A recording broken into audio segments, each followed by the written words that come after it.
Hello and welcome to your last tutorial on PHP. Go ahead and create your PHP file in htdocs and open up your localhost and your notepad. So the very first thing that I've done is a very simple code. Through echo I've displayed the date function, which has the value or argument of y, which stands for year. So if I save and refresh, I'm going to get the year 2018, which is the year that I'm currently in. I can advise you to post this or set this at the end of your website. And what we can do is we can put two quotation marks, type in copyright, for example, as that's usually what's at the end of website, and I can write 2017 to whatever, so 2018, as that's my date currently. And if I save and refresh, I will get something that looks a little like this, which you see at the end of websites.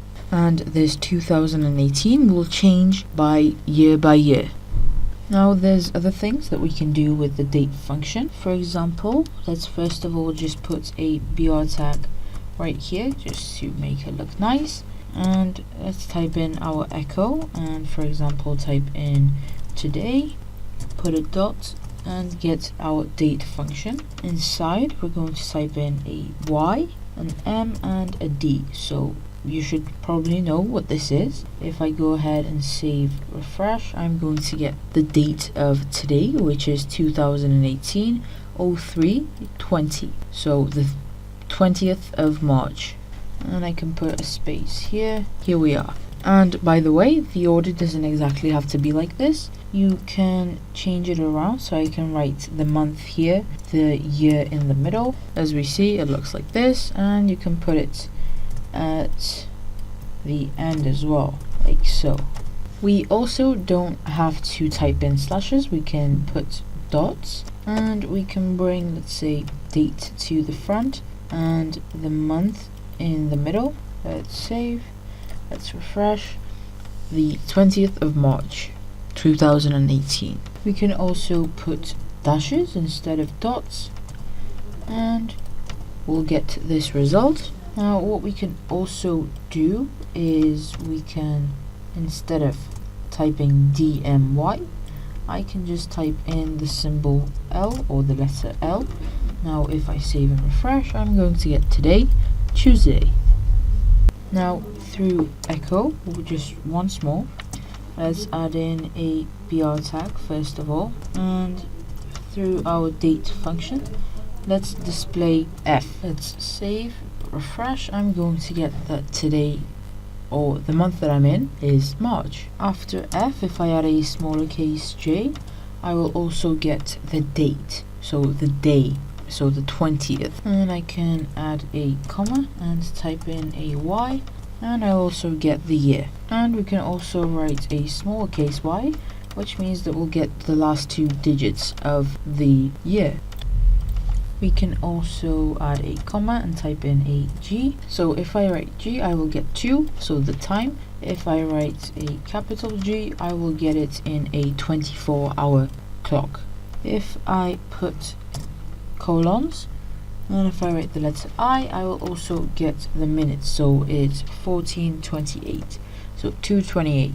And I can also add in the letter A. If I save, refresh, I will get PM, so that's self-explanatory. If I change it into a capital, I will get it in capitals. Now let's continue through echo. Let's also just add in a br tag, and let's use the sub str function of PHP, which basically lets us remove parts of a string, or we can return a part of a string. And we can write something like hello world, and what I can do is I can add a comma and write a number like 6. So if I save and refresh, I'm just going to get the word world, as PHP just will ignore the first 6 symbols. So we can also try it with the value of 2, and I'll get LLO world. And I can put a minus as well, so a -2, and I will get LD, as it will print out the last 2 symbols. I can also put two values, so I can put a 2 and an 8, and if I save this, refresh, I will only get the symbols from the 2 to 8 positions. To continue, we learned in our last lesson that through Ajax we can send details or information. So let's say we have something like this, so name equals Simon and age, which equals 33. We're going to write a parse str, which we will put in brackets. So after writing parse str, we will automatically get our variables name and age. Let's go ahead and add in br tags. Now let's save this and refresh. And I put the dots in the wrong place. Now let's save this and refresh. I'm going to get Simon and 33, so his name and age. Now let's go ahead and create another new variable. So let's name it variable 1, and it will just have the hello world text inside. Let's display our variable 1 through echo, and let's also add in a br tag. Now through echo, let's also use the trim PHP function. Let's add in our variable 1. If I save and refresh, we're gonna see that I'm only getting 2 hello worlds. What we're gonna continue to do is we're going to put a comma here. Now I can write HEL and a LD. Now if I save this, refresh, I'm going to get O and WOR. So I've put LD right here. Those are the symbols not being shown on my web page. If I change trim for R trim, what we're going to see is that only from the right are the letters going to be removed. So right trim basically. There is also L trim, which is the same thing just from the left. To move on, let's go ahead and display the PHP rand function, which basically generates a random integer. If I save this and refresh, I'm going to get the randomest number ever. So a billion, 1.5 billion 219,784 is my random number. If I refresh once more, it will change, and so on. We can easily add arguments to this, so I can add a 10 to 100 range. Now if I save, refresh, I will only get numbers in the range of 10 to 100. I can do the same thing with, let's say, 40 and 60, as we see right here. Now let's go ahead and use the PHP Shuffle function, which basically randomizes the order of the elements in an array. Let's put in str shuffle though, so like this, and let's add in something like hello world once more, or hello Houston.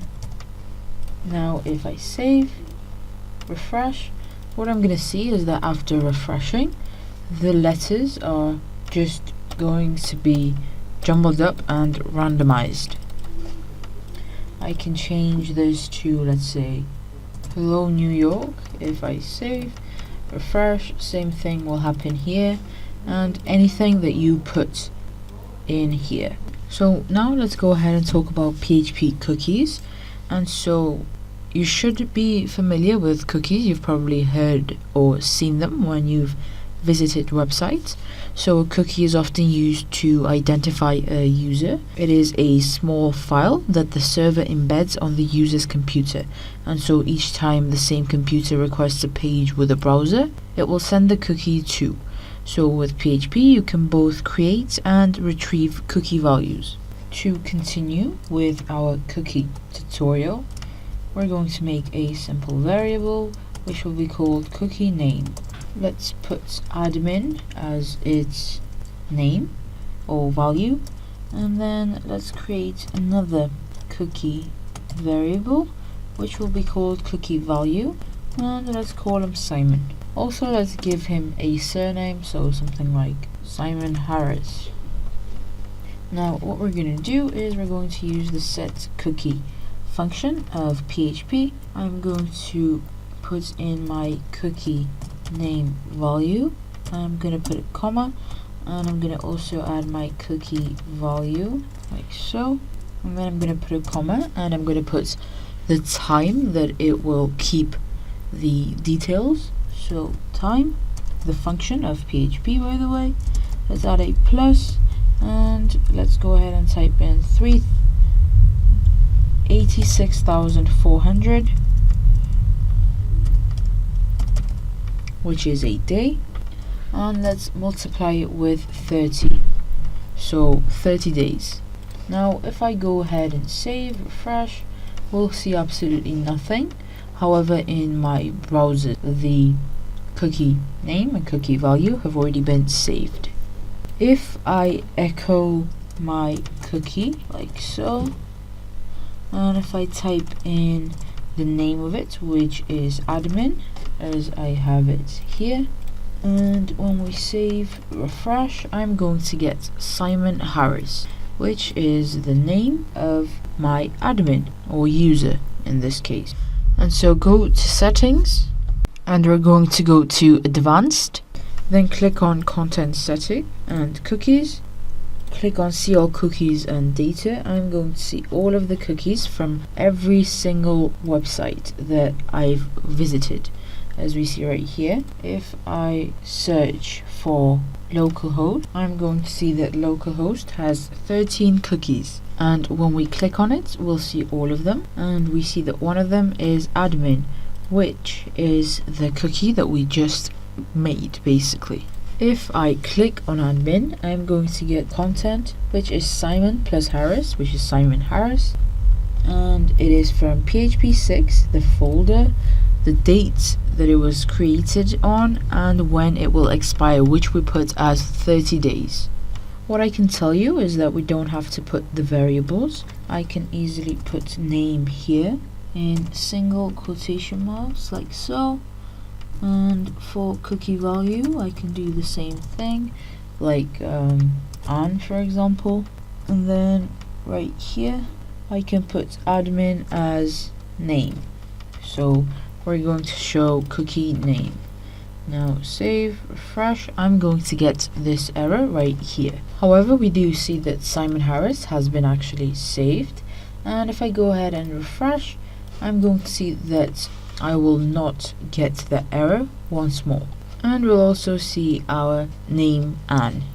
Now what we can do to prevent this is, for example, change this to name 1, change the name to Anne with an E, and then just after set cookie we're going to make an if statement, and I'm going to put this exclamation mark, I'm going to type in is set, and then I'm going to copy this, paste it here, so the new variable, change it with name 1, same as here, and then I'm going to make an else tag as well, else statement as well, in which what I'll do is I'll copy this part, paste it inside, and then for example let's put a br tag right after, and we'll put a hint like the second variable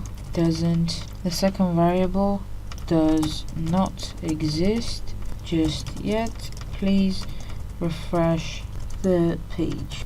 Now what we've done is, through if and the isSet function, we're going to check that if the name1 variable doesn't exist, then we're going to show this right here. The thing that I've missed are the curly braces, so please go ahead and put them in. In this case it will be right to get rid of the exclamation mark, and let's go ahead and save, refresh. So if it does exist, I'm going to get just this first cookie, so Simon Harris and Anne, and if it doesn't exist, I'm going to get the second variable does not exist just yet, please refresh the page. So this is all due to this symbol. If we don't put it, that means that if it exists, put in this code. If it doesn't exist, put in this code. So that was all that I had prepared for today's lesson, and this was the last PHP tutorial. However, we will continue learning about PHP in the next MySQL tutorials.